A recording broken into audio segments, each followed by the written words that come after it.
Hi, welcome to Conversion Conversations. This is Cameron, and today I am taking a look at the first Transformers figure that I bought in the year 2020. We have Transformers Generations War for Cybertron SIEGE Soundblaster. And Soundblaster is part of that set of four figures that are the Walmart exclusives. I believe it's Smokescreen, or no, it's Blue Streak. And then the anime painted versions of Optimus and Megatron. I was kind of curious about the Soundwave mold, but I didn't really need another Soundwave in my collection, so I'm really glad we got this figure coming out as Soundblaster. As far as I know, it's a repaint, and then the remolding has been to expand his chest piece, I guess in his spaceship mode, his rear hangar bay. I don't know what you call it. Which it does hold two Micromasters now. I can't demonstrate that functionality because I have no desire to pick up any of the Spy Patrol members. Those toys don't really appeal to me. But what we have in Soundblaster is, I think, overall a pretty neat looking spaceship. And I am kind of tempted to keep him in this mode on my shelf. I really like this little cockpit up front. I love the design of these engines, even if I don't like how exactly they turn out on the toy. I love this very long, it's almost like this could be a space carrier and like fighters could land here, if the scale was different, and then they could go into the internal mechanisms, and you could also deploy things from the back of the ship. I like his little landing gear. Like, I think that's really neat that he has landing gear that can also fold away when he's, rocking out in space. I think that is awesome, and you can deploy it again. I really like his missile pod details up front. These intakes, like I mentioned, I like the design. They just don't lock super well. The one thing I don't like about this spaceship mode is this paint. Overall, the paint job is nice, but they, of course, want to splash battle damage on everything. Normally, in the past, I've been like, oh, it's a little bit of battle damage on black plastic. That doesn't look so bad. This, to me, I don't know, the color of the silver, the gunmetal is just dark and ugly. I really don't like it. I really hate it when it's on that flat gray plastic. I really, really, really, really hate this back piece. I am going to clean that up myself. I saw some people were able to remove this with rubbing alcohol. I wanted to capture it, but as soon as this video is done, I'm cleaning that back plate up. It just looks so bad to me. It just looks bad. But that's it for his spaceship mode. Let's go ahead and get him transformed. First, we're going to take off his gun, which clips in or tabs into a little slot on the side here. That sits down. We're also going to get rid of these two extra engine pieces. And that is one of the things I hate about these. This extra piece likes to come loose.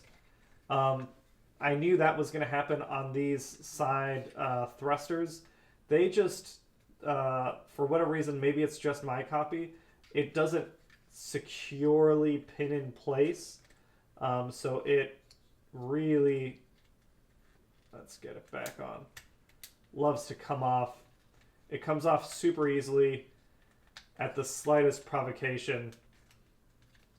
And for some reason, it's sometimes like hard to pin on.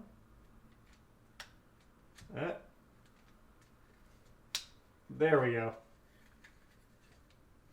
So yeah, it's like, I feel like it needed locking points on each end of this arm structure, because this comes loose really easily.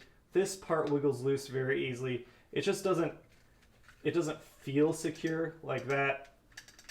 That is frustrating. I wish that was a lot more secure. But either way, we have those engines back in the back for us. We can take the landing gear, put it away, separate the arms from underneath the spaceship mode, flip in the landing gear here, come up front next to the cockpit. We can fold down these panels on his sides of his legs, You can split his legs. You can come in and open up a panel on the back of his leg to put out his foot, and then fold the panel back in on itself to fill that gap. That is a very nice bit of transformation. I like that a lot. I think that feels really good. You can turn his legs around, and we've got that classic Soundwave Soundblaster crotch. And then to do his torso, it's actually a cool accordion flip. You can extend out on another armature the back of his carrier mode, and then recompress it in the second position to form a solid chest piece for Soundblaster.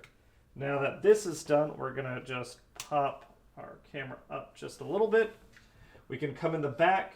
This platform above the Soundblaster's chest can rotate out behind him. When you rotate it out, you can flip out his head. There we go. And now you can recollapse into his back, and then take this armature, form a solid back panel, taking these engines and folding them into the sides to give him a nice silhouette. Then we just come in and close up the gap on his shoulders on both sides. They should lock in very securely. Oh, I missed a step. Flip this tower down, and that gives you a slot to lock in that shoulder. And then we come in underneath, and we fold out his hands on both ends. Fold out these hands. And I believe that is Soundblaster in his robot mode. And he, like in robot mode, he looks pretty good. Again, this chest piece is terrible. I really, I hate that. This isn't, oh, it could have been better. That's frustrating and terrible, and I hate it. We do have these two gun pieces here. We can extend out this part of the gun, and this piece can sit on his shoulder blaster like so. We can give him that little gun, and we can give him, this can become a longer gun. It actually, I think, is a piece that's designed to plug into Megatron as kind of his gun mode barrel behind him in take mode, but we can also give it to Soundblaster here. And yeah, overall, I mean, he's a pretty cool looking robot. Nice Voyager class. I really like the light piping he's got in his head. That might be a little hard to make out on camera, but it looks really good. The head is, if we look at it sideways, to me the head shape is a bit flat and compressed. I could have done with maybe a bit bigger head. So yeah, overall, I like his head design. Again, we have his chest that can hold 2 Micromasters. He's got good articulation in the head. The shoulders go 360. He's got a nice, more than 90-degree bend at his shoulder outward. He also has, due to transformation, he's got great double-jointed elbows that are like properly double-jointed. So you got a joint there, you can bring it up there, you can fold it in, like you can do whatever you want. No wrist articulation. He does the full Van Damme without any trouble. He kicks, he's got skirts that you can flip up to have him kick all the way forward. He can kick all the way back. He doesn't run into any kibble there. He's got like really good articulation, which is so standard of a Siege figure now. I'm starting to take it for granted. He's got good knee bend. Because of the way the panel transforms, you can't get it out of the way to give him deeper knee bend. But he does, they managed to fit really good ankle articulation in him also. So yeah, Soundblaster, oh, and a waist. He's got a waist. Soundblaster looks dope. I'm happy I finally have a Soundblaster in my collection. I'm going to clean him up because that paint looks terrible. But other than that, I'm very happy with this guy. Nice quick look at Soundblaster and my first toy for 2020. I'm not sure what I'm going to do with my videos for a little while because I seem to be having trouble finding some of the Transformers figures I want. I'm still missing the Siege Battle Squad, the Duocon Micromasters, as well as Rung and Singe. Those are the 3 Siege toys I still want. And then Earthrise has been popping up. I haven't found it yet. I might do some more stickers. I might do some other stuff. Other than that, thanks everyone. Have a great day.